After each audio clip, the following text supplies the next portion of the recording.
you can't heal, you can't get healthy until you leave the hospital. Welcome to the Inspired Living with Autoimmunity podcast, the podcast for high achievers who want to stay sharp, focused, and full of energy despite their diagnosis. With your host, National Board Certified Functional Medicine Health Coach, Julie Michelson, where Julie helps you take your power back from autoimmunity. And now here's your host, Julie Michelson.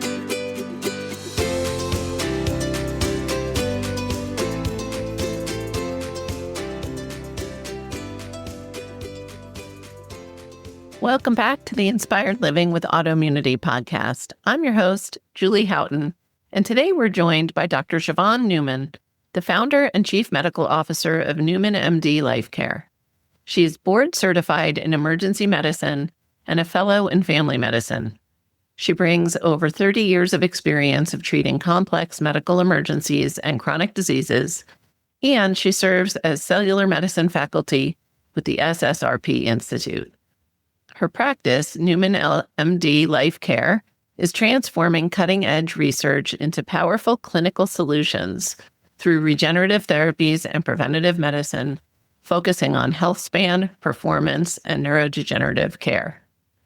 In today's episode, we're talking about the cellular medicine approach to health and how restoring and supporting cellular function is the often overlooked key to recovering from autoimmunity and other chronic inflammatory conditions. We discuss the importance of taking steps to create a healthy lifestyle as a foundation for healing and empowerment in the journey. Dr. Siobhan, welcome to the podcast. Well, thank you, Julie. So happy to be here. I'm so excited for this conversation, and I already promised I won't keep you for 5 hours.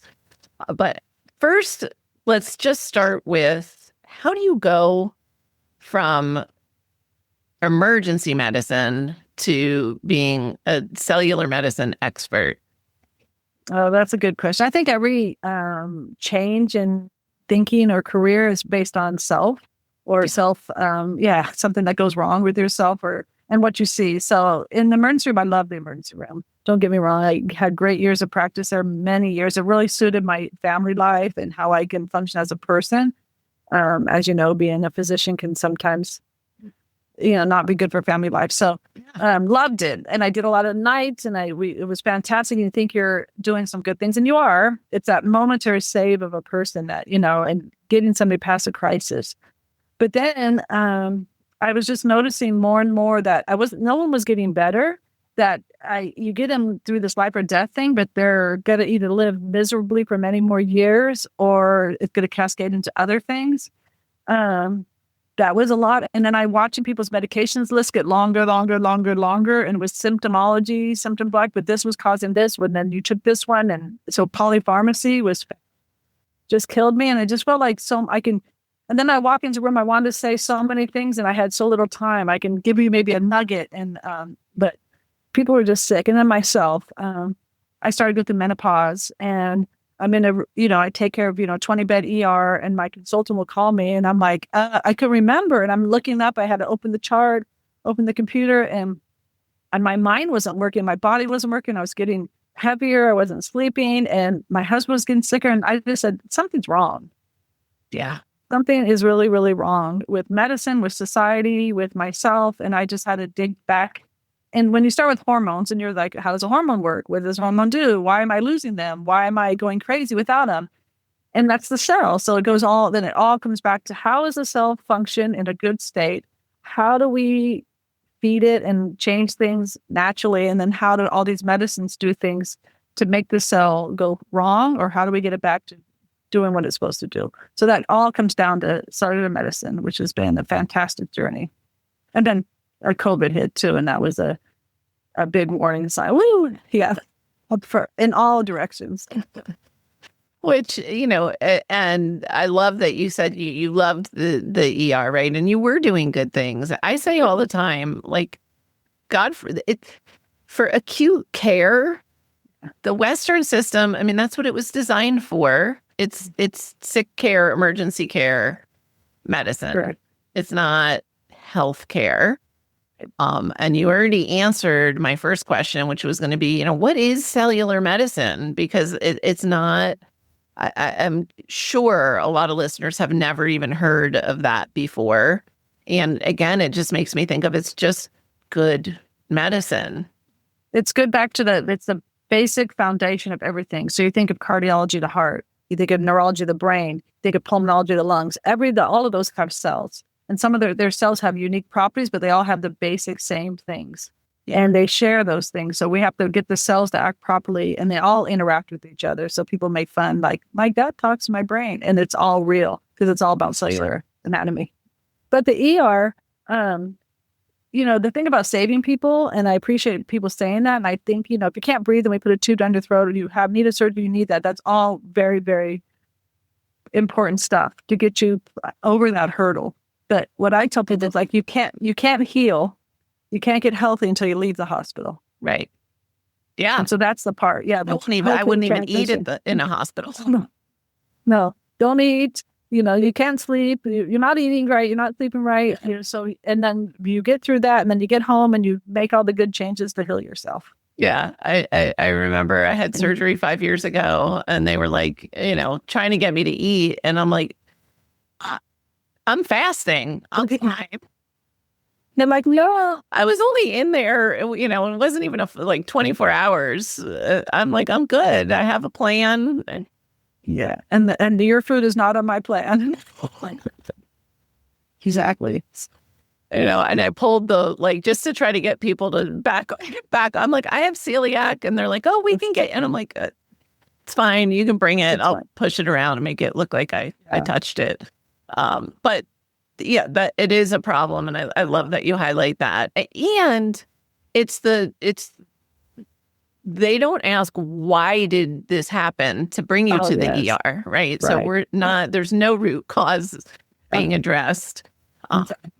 Yeah. It's usually a cascade of multiple things that have happened to get you to that point. But that root cause, you can't deal with that in the emergency room and maybe in the acute care setting. And that's so important. But then we learned a lot in the emergency room. Well, I don't want to go into it too much, but like medication changes. Like, so you're on a medication, and then like metformin, and then you've been on it, and it caused a metabolic change at the cellular level. And then another stress comes in. The stress comes in, your mitochondria isn't functioning properly because of what metformin can do to the mitochondria in some people. And so we know then you have to take away the metformin and repair the cell. So there is cellular medicine going on, and we've made some changes, especially in the emergency room, with blood pressure control and how we hydrate people, and controlling things, metabolism we're at the cellular levels, where sometimes we just don't realize what we're doing. But I think medicine is slowly changing for sure, even at the emergency room. You can't just put a Band-Aid on it. You can't just push insulin around. You can't push glucose around. It's not going to make long-lasting changes until you change how the cell thinks and works. Which I love. And I'm glad that you feel like you see changes. Were you were working in the ER during COVID still? Yes, I'm still in the ER. I do a couple shifts. I like it, and I like being available for my patients that way. But it's a couple. But yes, I was full-time during COVID doing at a very, very busy emergency room downtown Los Angeles. Saw a lot of stuff. We saw, it was frightening. We just didn't understand this whole cellular hypoxia that was different than just pulmonary hypoxia, plus the cytokine storm. That was fantastic. But it's taught us so much about so many things in medicine. And so we looking back at COVID and looking forward to long COVID now, we're just learning so much more about the cell, learning resiliency, why some people were resilient, why people aren't, why people other things that they've had, like maybe EB viruses or other viruses, get reactivated because of the cytokine and immune dysregulation that's happening. Again, all back to cellular anatomy. So it's been a fascinating thing. Which I think, on the one hand, all through kind of, starting in 2020, it was like, unfortunately, really good job security for somebody who specializes in autoimmunity because of the things that we're seeing happen. But the celebration is like, this is here, it's not going away. And that learning allows us to better address people with autoimmunity Definitely. and serve them in a different way. And like you said, I think that just as Western medicine understands a little more about what's going on at the cellular level, that like hopefully the approach to the conventional approach to autoimmunity will change as well. For sure. Yeah. So that's an interesting about autoimmunity. And that's the whole thing about, we all knew about chronic fatigue, and we kind of accepted them as kind of a fact and really didn't understand them. But I think because of really learning about this inflammatory cascade, the cytokine storm, this immune dysregulation has put an emphasis on all the problems that people can have with autoimmunity. And when people are telling you, about brain fog, this pain that's everywhere, you can name it something like fibromyalgia, but you're still not going down to the root cause of figuring out this autoimmune dysfunction that people have, and then how we can go back and hopefully make some dents on changing it. We've just done a dysfunction, to a lot of people. And I think this brought it out, like it's real. It's here to stay. And it's actually been a little bit escalated by this, a lot escalated. Millions of people are suffering from these autoimmunity and immune dysregulation that COVID accentuated, and also brought to the forefront all the problems that can happen. So I think we're going to make we're working really hard to understand it and make some real moves at the cellular level to help people get back into that healthy state, get their cells to act right. And that's from multiple areas. Right. And I kind of want to get into, I want to pull you out of the ER now. Okay. Good. Your 2 shifts are up. And what is, because I know you see, and I do love, almost everybody has obviously their personal journey, or, one of a loved one that shifted. I know it really good optimal health. And I guess this goes back to cellular medicine, right? When cellular health is optimized, we have wellness. So whether, my specialty is autoimmune, but I'm also a recode coach. I think it's really important for us to maintain good cognition. It's a goal of mine. And again, personal, right? Like my grandmother lived till she was in her mid-90s, but she really wasn't here for the last at least 10, maybe 15 years of her life. Wow. So it's like, okay, don't want to go there. But I always say for it, the foundations are the same. Like it's not, because again, we're not treating, it's not, diagnosis medication. Right. It's what's going wrong, what do we need? So what is your approach? Because I know you got into the hormone health first, which makes perfect sense. But you don't just work with women and hormones. You work with cognition. You work with all kinds of people that are interested in living better and living longer. Yeah. So you have to first look at their state where they are now. So and you got to think about when you're looking at them, like the full view of them. Are they in storage? Are they wasting? So that's one thing. So metabolism drives a lot of things about cellular medicine that we can't ever neglect. It's the first thing you kind of look at. What are they using? Are they able to metabolize glucose or fatty acids and make ATP, the energy source of the cell? And can they do that without driving a lot of inflammation? So, so you have to think of them in their uniquely metabolic state. So everybody is very unique. So some people need to incorporate, say, fasting into their system because they have too much of a glucose load. They're running their engine very hot. They're driving a lot of inflammation. Just controlling that glucose load to the cell is going to be a big part for them. But you've got a lot of people as they age and as if they have chronic illness that are sarcopenic or they have low muscle mass and they're wasting. You can't let a wasting person fast. They need to be higher nutrient need for the right kinds of nutrients to drive their cell in a proper way. And that's where we learned personalized medicine. Very personalized. So you can't, but I wish I can tell, like I used to, they could think you learn. I'm going to tell everybody to fast, everybody to exercise, Nope. And everybody to avoid carbs. And then that would make a lot of people healthy. But what about that person who can't exercise? Right. Once you put an autoimmune person underwater, so their mitochondria is underwater, and you give it a stress like exercise, they can't recover. Yeah. So it's very individualized. But a big thing I work with, you got to think of it in a way. If I can't talk. If you forget recovery, so a lot of people have to recover first before you can build. Yes. So when I first get a person in my practice, there's a lot of recovery. There's a lot of discovery about what's making them so sick, and then recover them. And a lot of recovery is supplying back to the cell what it needs. And I think what's really popular I think it's kind of going out to society right now, is the idea of good fats and good lipids. Finally, we all went through, I'm a little older, but we went through that time where we became low fat, all these fake sugars, fake food, and society got a lot sicker. It started like 70s, 80s. We really started, that eating the fifth meal, taking out butter, we took out eggs, and we took out animal proteins, and we took away a lot of good fats. Fats made you fat. They thought that it's all wrong. Yeah. And so people got diabetes more, and a huge increase of dementia. Their brain wasn't being supplied with the good oils and fats that they need.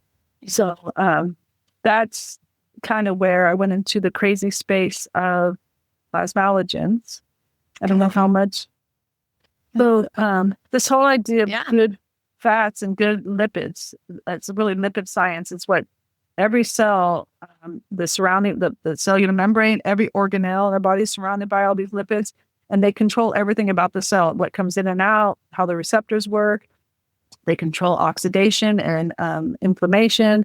So these lipids are super important. So people have to really understand what they need to take into their body, if it's food wise or even supplement wise, which, as they need it and their body really needs it. So I think that's a really good starting point, is recover them as much as you can before you try to build them. And then we can build back good cells and good brain cells and good myelin and all that, as long as we've done the recovery work first. I love that you say that, because everybody wants that action. I was on a call this morning with a client who has not exercised really since college. And he was an athlete in college. And so he actually, the client that referred him to me, works with him and said, you need to exercise. That needs to be part of your. And so he started with twice a day, which of course he did for 5 days and didn't do. And he doesn't have autoimmunity. He wants to up level. He understands. He works in the longevity space, but wasn't kind of walking the talk. So, so I love that you highlight that, because people don't realize. I see it a lot with exercise in particular is a really good example of, and I did it at one point in my journey as well.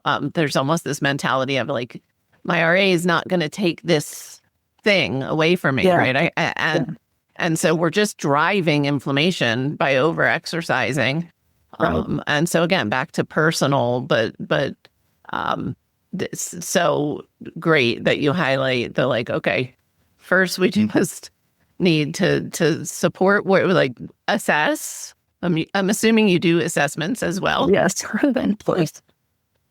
And you do a lot of fun, fancy. It is interesting, as I think, with podcasts and internet and AI and all the things. Some of the stuff that's been around but under the radar for a while. Fancy, shiny. I know you use a lot of peptides in your practice, and so I kind of want to talk about I hear all the time, well, should I take this peptide? Or I even had somebody recently say, what peptide should I take? And I'm like, for what? And they're like, I don't know. So that's way down the road, right? We're not. It is down the road, for sure. Yeah. So everyone's used. So number one, peptides is a glossy word right now. So just so you know, so hormones are long chains of amino acids that your body makes, and then you fold them on themselves, and they become like a globule. They leave the cell and they act on like receptors of other cells.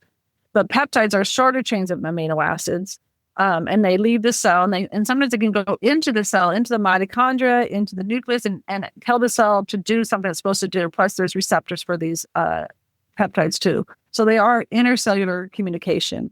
And we have our peptides. And so we're discovering the peptides that we have in our own bodies, Right. and how they act. And then they take them out and they have to synthesize them. So like GLP-1 agonists, those peptides are made in our intestines.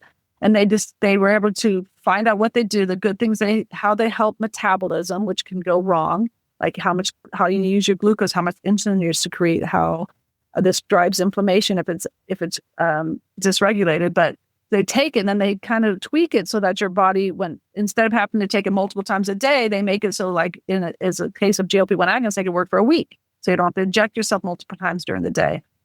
But then they find all the great things these peptides do. But again, it's personalized. So Sure. And would you ever need them? there's not a peptide in the world that's going to, in my opinion, is going to outdo poor lifestyle or poor, so what are the areas, what do you highlight, or where do you start with people other than, through I'm sure you're doing the assessments and figuring out, you're always thinking about, okay, what's going on at the cellular level. Yes. But I would imagine in your practice is similar to ours, where like the patients you have to drop that doctor fix me mentality and be willing to create the change and do the work, supported and guided. But right.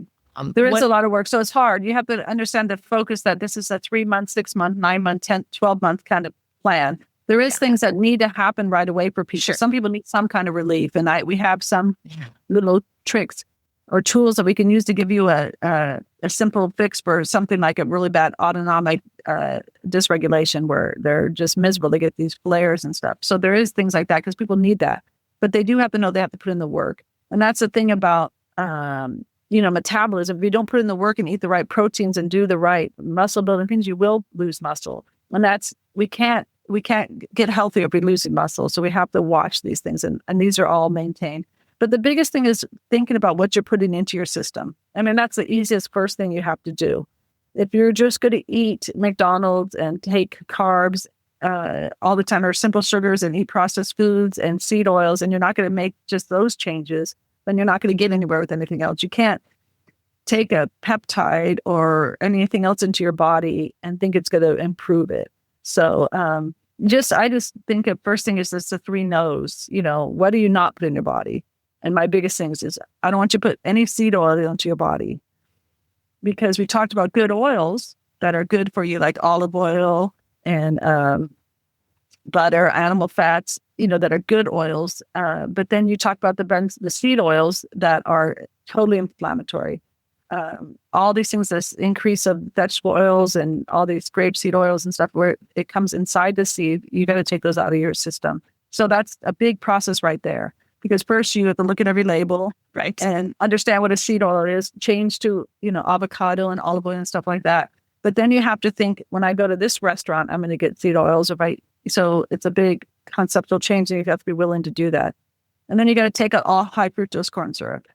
Again, leading to metabolism, your body doesn't know what to do with it. It causes an inflammatory cascade, and it's just hidden everywhere. So that's when you go to the grocery store. You walk around the outside, you're going to get food. Inside, you have to look at every label. Number one, if you don't understand something, you don't get to eat it. Number two, anything it doesn't, if you want it sweet, it should say sugar. Your body knows what to do with sugar. It doesn't know what to do with high fructose corn syrup or any of those things. So taking that out. And that's even, I teased my husband. I said, I buy good ketchup at home. And I know you want that In-N-Out fry, which is it's a treat, but why use that ketchup? I mean, right. I'm not going to be the freak that has ketchup in my bag. I would think about it or bring it home, but don't ketchup, because they're not going to buy the good ketchup. Sugar. And then the last thing is nitrates. I mean, these are big 3 bigs, I think. Nitrates, any preservative that's really bad. But if you want to still enjoy some bacon or some sausage and stuff, which I'm all for that. But just get nitrate free, look for those. So in those kind of thought So I processes. love it. With your Something to 3 start. no's, really people are on mostly real whole foods. And that's a big thing, just switching them to that. And and then everybody comes in a different position on where they come into with their knowledge bases. And you have to take each individual at their spot. So that's a big thing. Somebody needs to make the good ketchup packets.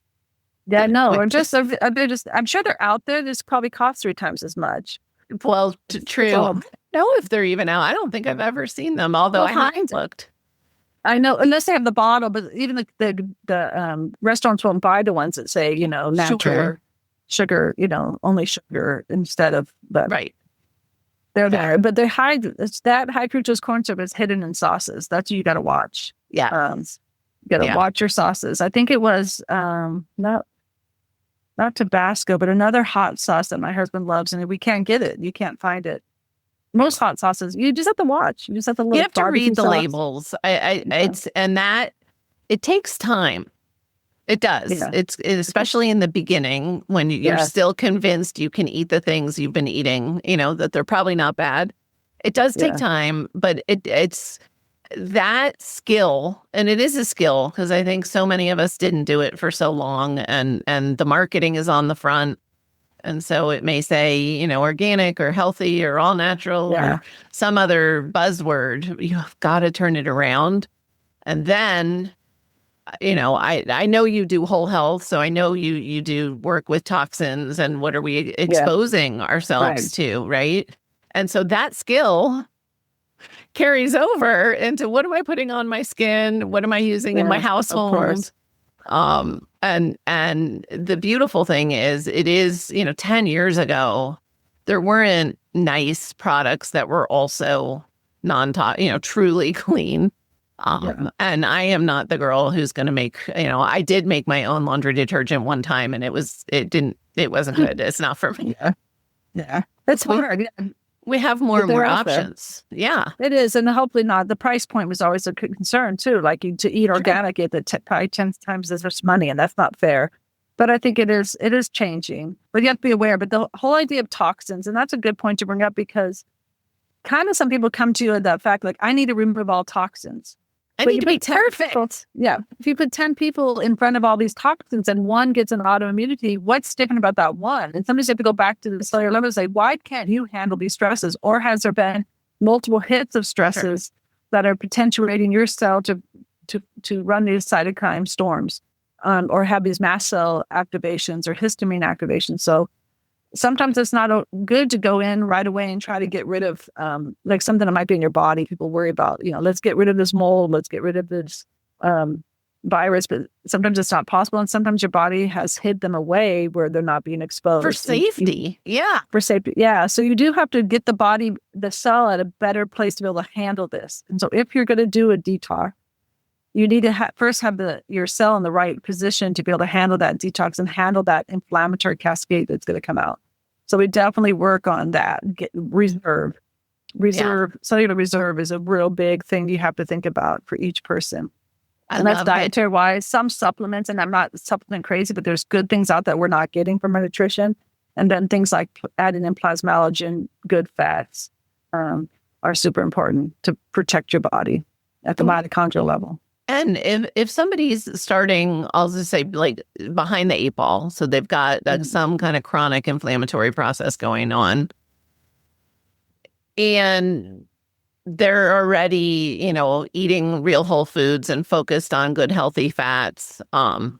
Is just using olive oil and, butter enough to help, like, repair those cell membranes, or do you have tricks? It depends if they've already done that. So you do have to, sometimes you have to measure to really know on a person. So to measure plasmalogens, there's ways to do it out there. It's a little different than regular other cholesterol or other lipids in your body. So measuring your plasmalogens is a good thing to know because there's great studies, really good studies on long-term for dementia care, as well as autoimmunity with COVID had some fantastic studies showing people with baseline low plasmalogen levels did a lot worse over time. So they couldn't handle these toxins and these inflammatory things. So therefore their body degenerated faster or had this inflammatory cascade that overtook them, like with COVID. So the level of your plasmalogens you have, so your body makes plasmalogens. You don't eat them like that. I mean, you get them in breast milk and stuff, but as you're growing, your peroxisomes will make plasmalogens, but people will make different levels and then you'll use them up. Let's say you get a viral infection, your body goes and grabs the plasmalogens out of your membranes and uses it to squelch out the fire that's just happened. And so let's say you have that and then you're a night shift worker and you do 3 nights in a row after that.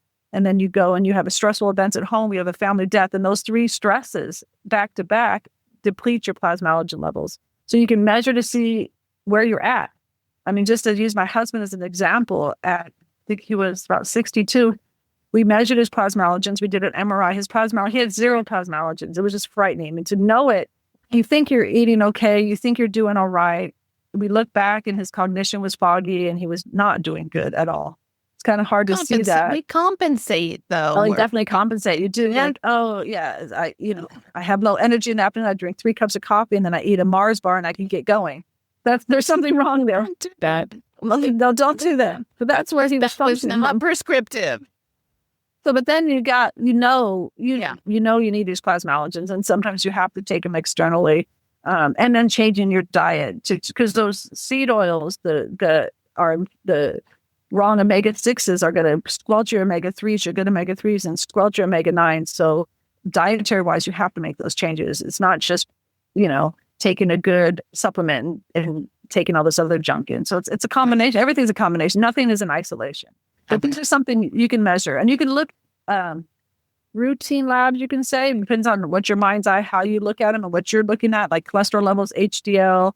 You're looking at inflammatory markers. You're looking at how much triglycerides you have, how much insulin you have. All these things put together gives you a picture too of, do they have capacity to make plasmalogens in their brain where they need it to protect their myelin and protect their neurons. So it's all a science. Is where I find, do you find it concerning the approach of like squelching cholesterol to a degree that, like, I just got goosebumps even saying, because I see patients come in and they'll be all excited. Like, my cardiologist put me on this thing and now, my total cholesterol is like, yeah.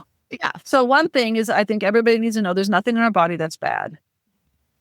If we make something in our body, it's good. Right. Low levels and high levels can show you something about your cellular anatomy not being right. So the problem with medicine is a lot of times we really, really concentrate on the high levels of things and what can happen, but we don't think about what the low levels can do. So there's a huge study they did of multiple countries, millions of people, of what cholesterol levels do people live the longest and live the healthiest. So it's one thing, like you were talking about your grandma. She lived to 95, but for 15 years of her life, she wasn't there. Yeah. So that's not what we're looking for. We're looking for overall all-cause mortality, like people who lived longer, but also lived the healthiest, like the blue zone theory. Yeah. So the people that live the longest, the healthiest, had cholesterol levels of 200 to 250.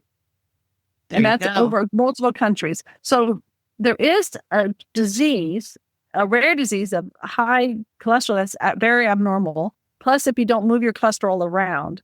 So you have to look at the fluidity of the cholesterol and you have to think about all these things. But dropping everybody's cholesterol is really low has led to increased mortality, increased diabetes, and increased neurodegenerative disease and dementia. All known facts in science, written in very, very good papers. Cholesterol is a good thing. The cholesterol we make in our brain is different than the cholesterol we make in the body. So when you're looking at cholesterol in the blood, you have to use your mind's eye and think about how the brain is surviving and what it's doing. So it's multifactorial. It's a lot of things have to be looked into this. There's some ways of lowering cholesterol that is healthier than other ways. Of course, dietary-wise, making sure your HDL, which is that one that moves things around and keeps your cholesterol fluid. If it's moving, one cell makes too much, HDL picks it up and takes it to where it's needed because it's needed. It's needed in a lot of places.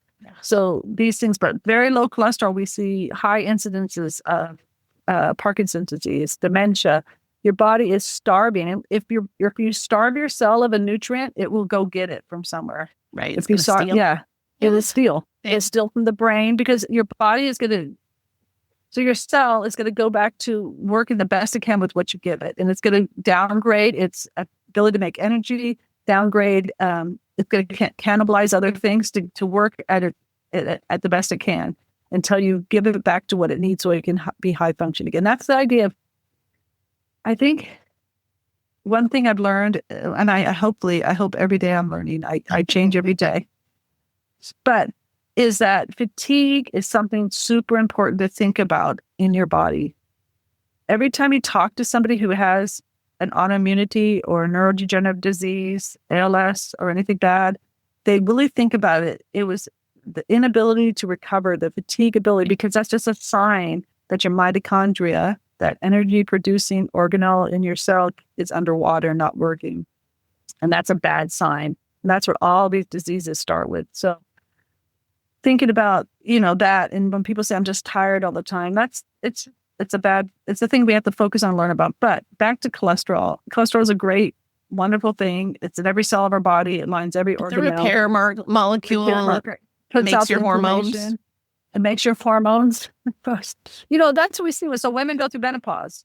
And Right. they get to menopause and they don't have hormones. And then the body is saying, I want hormones. And their cholesterol goes up. So what does medicine do? They put them on an antidepressant, a statin, and lower the cholesterol down. And they don't fix their hormones. So now 10 years later, they're demented and have diabetes. Yeah. That's just how it works. But we're It's trying to more change it. Gap. Yeah.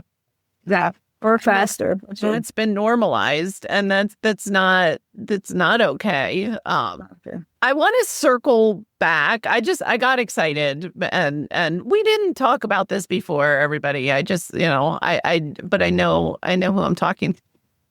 And I think because it's so important. It's so prevalent right now. So we, those of us that have recovered from the low fat phase, that was a big part of my autoimmune driver. Yeah, was, sure. my family was in the dairy business and we ate margarine. Like we bought in hook, line, and right? I did too. It's Oh my God. horrifying. And it wasn't until I got those good fats back into my diet at really high levels for a while. Yes. That it was like, oh, my brain turned on, my pain. It was amazing. I was already doing other things. Yes. So I got excited. I want to circle back to really all the way to the beginning for listeners that, we throw around terms that we use all the time. What do you mean by inflammatory cascade? That's a great question. Can I go back to the mitochondria? Of course. Well, two things. That's multifactorial, but I'm going to go to the mitochondria first because this is what I explain to a lot of my patients. So in your mitochondria, people, all in science we learn is like energy producing of your cell. That's part of it. So you bring in glucose or a fatty acid as your source for energy. That goes into the mitochondria. Your cell brings it in, and then it goes down this inner membrane of the mitochondria. And it's making these protons move and electrons move until they move down to these complexes until you can make ADP to ATP. ATP is energy. But these electrons, number one, if there's something dysfunctional about that membrane, or you're running hot with like shoving glucose in it all the time, or these electrons will fall off. So you get extra electrons. So these electrons have to go somewhere. Electrons have to be picked up by something, and oxygen is prevalent. Oxygen and nitrogen, but we'll stick with oxygen, picks up these electrons, you get a superoxide. And people hear about that, superoxide hot. So you have this hot superoxide. Now your body has to take care of the superoxide. And that's the start of the inflammation. It's hot. And then so you have enzymes like superoxide dismutase, and then you break down that superoxide into hydrogen peroxide. And now you have something that's not so hot, but still hot. And then your body has to take care of this hydrogen peroxide. It uses some enzymes like glutathione peroxidase or catalase. Other things it uses like plasmalogens. It takes these plasmalogens, uses creatine, which if it doesn't have enough creatine, it'll eat your muscle to get it if it needs it. It uses that. It uses uric acid. It uses vitamin C acts like uric acid at this. So then it breaks this down into safe things, water and oxygen, and we're good. That's one thing of this inflammatory cascade. But that's a lot of work. So it's a lot of work. So we have to look at it from multiple levels. Some people will have enzymes that aren't so functional genetically. So some people will have they'll be susceptible to this easier if their body is in a stressful environment. But then you have things that I think a lot of things we forget about, like COVID and viruses. Our cells go what they call senescent. So If a cell isn't proper, like it gets affected by a virus and the cell isn't working properly, it'll like, I need to back off to fix myself so that it becomes senescent. And when they become senescent, they actually spit out chemokines and cytokines and other inflammatory kind of proteins that it kind of hyper alerts the immune system. It reactivates the immune system to be looking around for things. And these cells need to be taken care of too. So your body, so the inflammatory cascade is multifactorial. So, but when I talk about this, bringing in the immune system, that can start from like viruses activating these immune systems, but if we can't do any justice to our listeners, we're not talking about the gut. Yes. And immune dysregulation. So I think people will understand this. So we have to control that mitochondria in multiple ways, either control it by what's coming in or control it by what's going out, control it by those supporting those enzymes that take care of all this oxidative stress. But you can't do it too much and you can't do it the wrong way. Be very careful and be knowledgeable what you're doing. Like you can't just go into a clinic and stick NAD into your vein or stick glutathione in your vein and think it's going to fix everything, because that's not how it works. The cells don't work that way. Some things don't actually get into the cell, and some things will, like NAD, which you think, oh, that's energy. I'm going to give myself energy. Well, that NAD, if it's extra, will be used to drive an inflammatory cascade, because that's not how the cell works. Your cell knows how to use NAD, and NAD is used in multiple ways. So the other thing is like your immune system, your gut. If you don't control your gut layer, so the first, your gut is all touching the outside world. The whole gut is like your skin. It's all touching everything that you put in it. So the first layer, it comes across as a microbiome, tens and thousands of bacteria that are doing a lot of things for your body, more bacteria than you have cells all along your gut that need to be in the right, need to be fed right so they grow right. And you have the right ones that produce the things you need to do, even some of your neurotransmitters. And then next is a cell lining. So there's colonocytes, enterocytes that they have to be good and tight, and you have to not have done damage to those cells. So you have to make those cells healthy. Then right behind that is your immune cells. So they're just waiting for things to come through. Like, some people have true gluten allergies, but a lot of people can't tolerate a gluten protein that comes through the gut, because it's the barriers are all messed up. It comes in, the immune system gets hyper alert. And when that immune system, it's like a barking dog. It should be there to find things and attack that. But when it gets hyper alert and too much, it goes out and it finds something to attack. Attacks your brain, it attacks your skin, you get psoriasis, you get thyroiditis, your heart, everything. So this immune system, so you have to really, it's so many things. There's not one thing. We have to just like ground zero. It's never one thing, but I will say, anybody with chronic inflammation, I'm going on that ledge. Yeah. If you have chronic inflammation, you need gut work. Because by the time, I used to say, if you've been diagnosed with an autoimmune disorder, but at this point, it's not just autoimmune. And so that is absolutely a piece, whether the driver was, diet, medication, toxin, viral, whatever. And you need to find those things out too. But if you haven't done the work, you need to do the work. Right. It's work. And the gut is work, because let's say people will talk about like SIBO, these keywords out there, SIBO. So it's an overgrowth of a certain bacteria that is known to be bad in your body.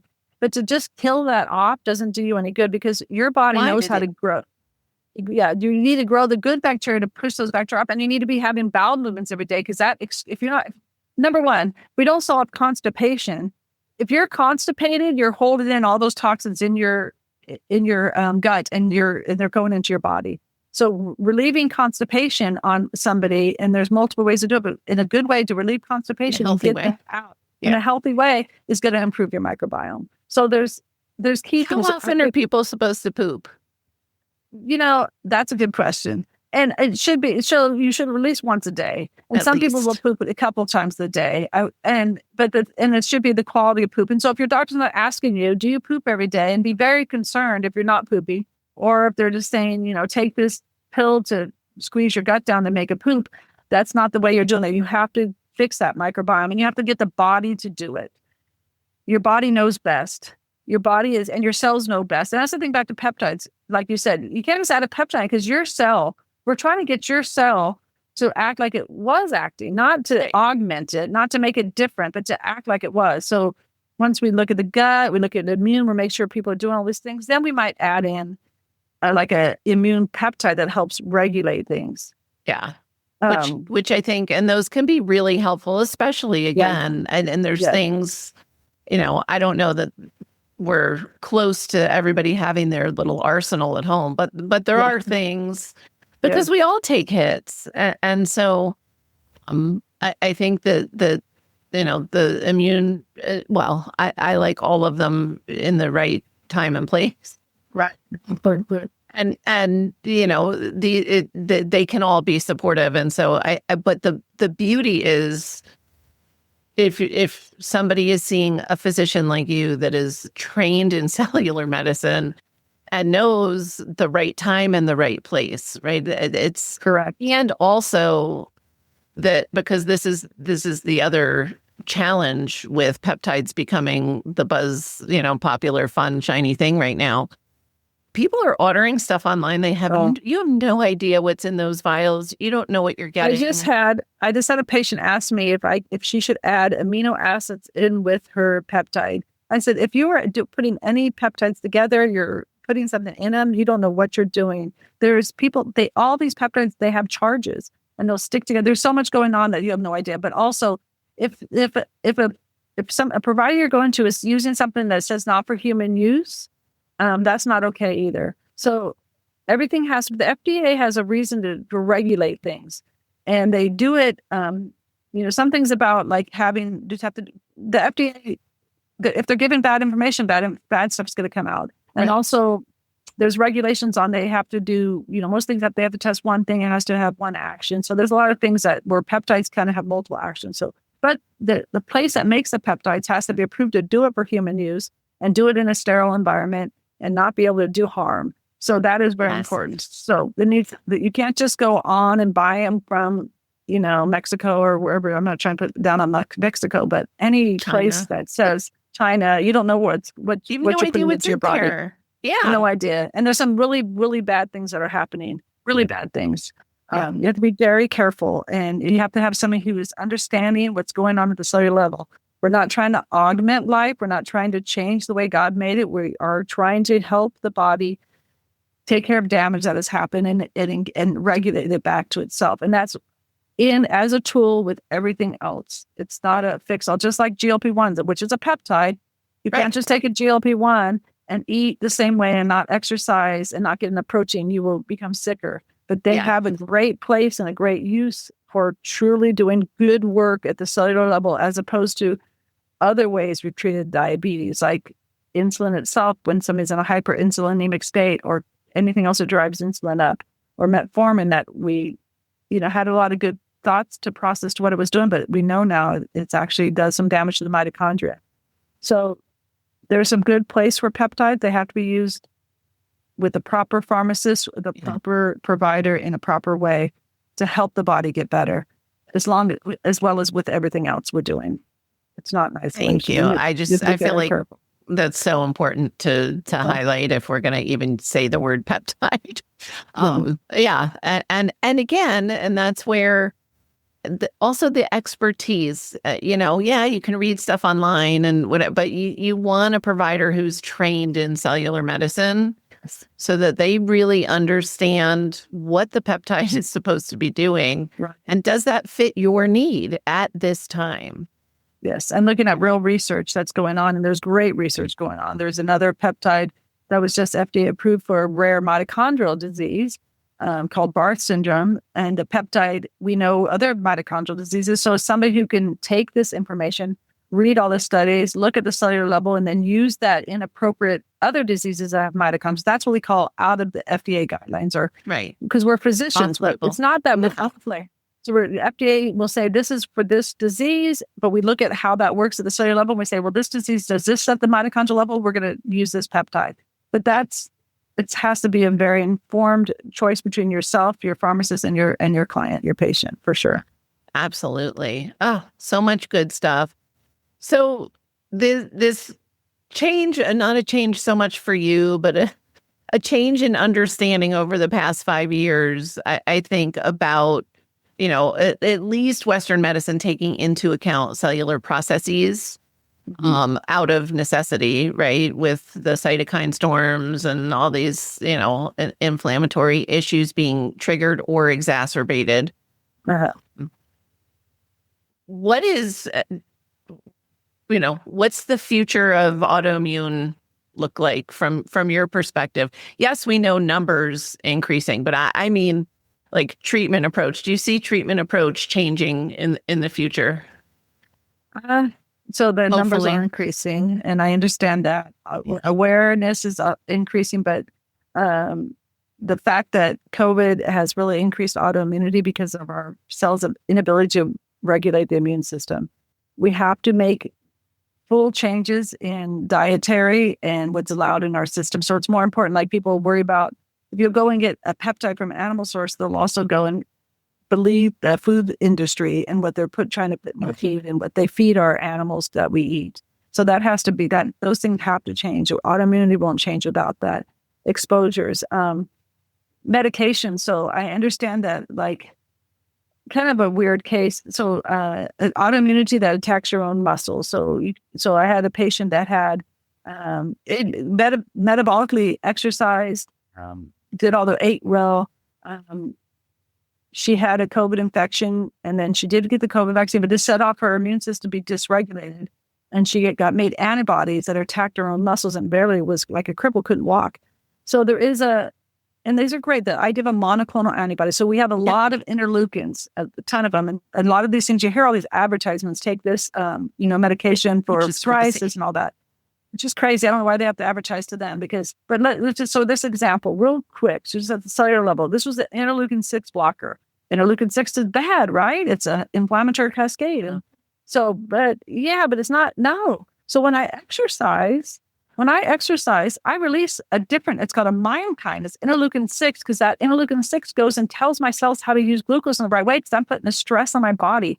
And it actually gives you a metabolic stability, this interleukin 6, when it's done with exercise. So she blocked her interleukin 6, because that's what they told her. Her triglycerides went sky high. Her liver became inflamed because her body was metabolically all of a sudden out of sync. And driving all these bad, and it was getting worse. So the idea, medicine has good ideas, but we have to look at all the cytokines and ways to control this whole inflammatory cascade at a different level. Well, and like you said, any substance our body creates serves a purpose, right? And so we may need to balance, support, make changes, but again, back to that, this is bad. It's like saying inflammation is bad. Chronic inflammation is bad. Inflammation is a good thing. The inflammatory response your body has it for a reason. But same thing when you get a fever and you have a virus. It's because your body is having a response to kill the virus. Right. So that at first, and that's why we don't want to all this work with arthritis and squelch all the inflammation. Taking a bunch of NSAIDs at the time of inflammation is not a good idea. You're going to cause more damage, because you're going to get rid of the cytokines that are going in and doing the healing process, as well as the, overabundance. But if that inflammation lasts long time, then you're dysregulating and it's not working. But that first idea, squelching it all, is not a good idea. Your body is trying to do what it's supposed to do to control an infection or control an inflammatory response, but it needs to be controlled, but it needs to be there. It's good for you. Yes. You have given us so much information. I promise I wouldn't keep you 5 hours. So we're at the point of the conversation where listeners are leaning in, because they know I'm going to ask you for one step that they can take starting today to support their health. I know it's the hardest question ever.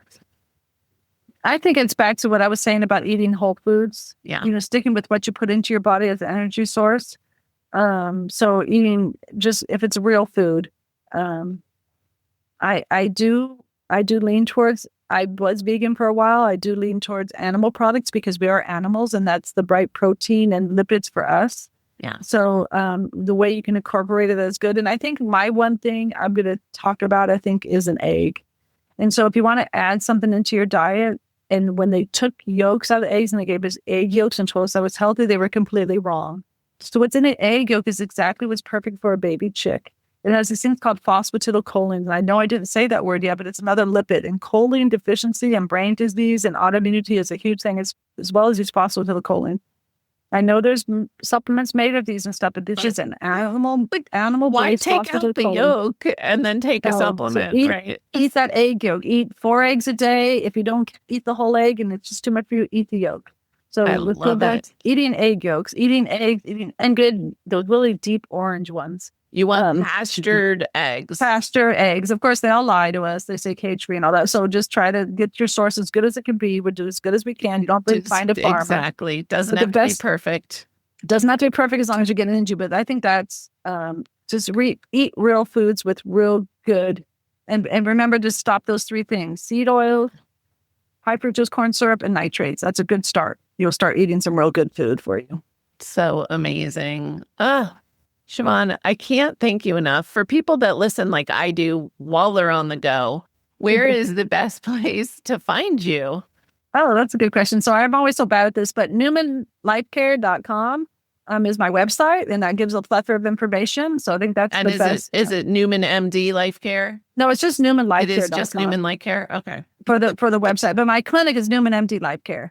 But you'll probably get it if you do newmanlifecare.com is the website. I think that's the best place to go. And then I think everybody should ask the hard questions of their doctors and be persistent with your own health. When you don't feel right, if you think something's wrong, be persistent. Look for knowledge, and the internet is a scary and good place. So don't rely on everything it's saying, because don't forget that people are trying to sell you things. I love Don't that. let money be the option. So that's, I guess, those are my 2 things. But newmanlifecare.com. Amazing. And it's one of the things that drew me to you to begin with, is that you're all about empowering people, to take action on their health. And sometimes that does include asking the hard questions and finding that right provider. Yes, for sure. Yeah. Thank you so much for sharing your expertise and your wisdom with us. I so appreciate it. All right. Thank you so much. It's very nice talking to you. For everyone listening, remember you can get those show notes and transcripts, including the links, by visiting inspiredliving.show. I hope you had a great time and enjoyed this episode as much as I did. I'll see you next week. Thank you for listening to Julie Michelson's Inspired Living with Autoimmunity. Did you enjoy this episode? Please like, share, and subscribe wherever you listen to podcasts. If you'd like to get a transcript of this and every other episode, just head on over to inspiredliving.show or click on the link in this episode's description. There, you can also find everything we discussed in this episode, including links and information about our guest. You can even send in your questions to be answered by Julie in a future episode. That's inspiredliving.show. Until next time, this is Julie Michelson's Inspired Living with Autoimmunity podcast, helping you take your power back.